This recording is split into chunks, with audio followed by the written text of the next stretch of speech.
And now, as we mentioned earlier, it's suspected that incendiary bombs were used over Donetsk. To discuss that, let's now talk to former UK Army officer and Scotland Yard detective and anti-terrorism specialist Charles Shubright, who was the first person to investigate Israel's use of white phosphorus in the 2008-2009 Gaza campaign. Thank you so much, Mr. Shubright, for joining us here on IT International. Well, let's take another look at the video of the suspected attack. I know you've seen it. Did it look like incendiaries to you? Well, if this video is genuine, and it should be said that so far there's nothing to suggest that it isn't, then indeed it does show many of the characteristics one would associate with the use of white phosphorus or very similar incendiary. In particular, you've got bursts of large numbers of small particles of very brightly burning material. In other words, this has been delivered by artillery or mortar, rockets or perhaps aircraft delivered, but it's bursting relatively high in the sky. And then characteristically, it's falling very quickly to earth.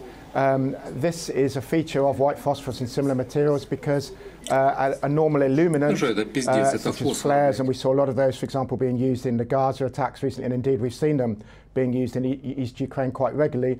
They will, of course, come to earth much more slowly so that the illumination effect is extended. In other words, they're often attached to parachutes. Clearly, that isn't the case with what's happening here.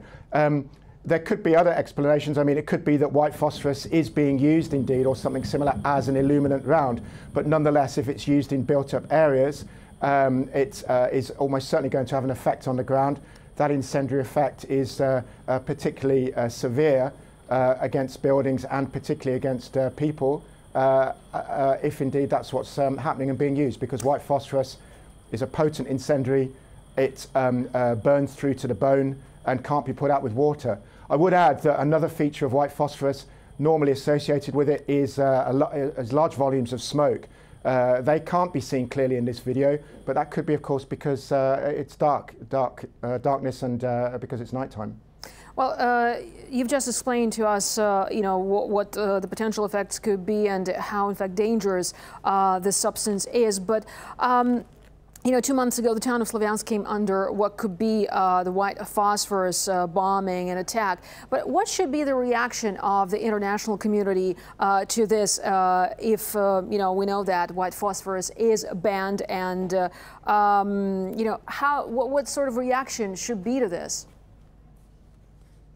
Well, one might recall back in 2008 or 2009 when Israel did use, for example, white phosphorus in its attacks then, and whilst it's quite common for Israel and its actions to be slightly overlooked by the media and the Western governments, their use of white phosphorus on that occasion did attract very severe international condemnation, and so that puts it in context. And indeed, Israel, as a result of that condemnation and criticism, stopped using white phosphorus, and there isn't any evidence so far, I think, that they used it in these recent assaults on Gaza. And so if indeed it's being used here in urban areas for an illegitimate purpose, and if it's being used as an incendiary weapon in urban areas or against urban areas even worse, then it could raise issues of war crimes. But really, as indeed happened with Slavyansk, when allegations were made, there was some evidence presented that white phosphorus was indeed being used.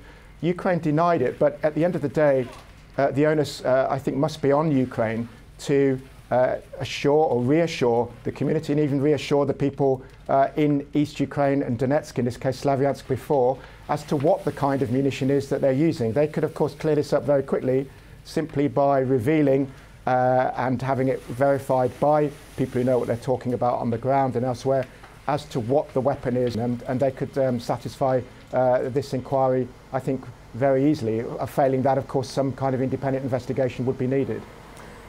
Well, Mr. Shubright, thanks so much for your insight into this situation. That was Charles Shubright talking to us, a former British Army officer and intelligence.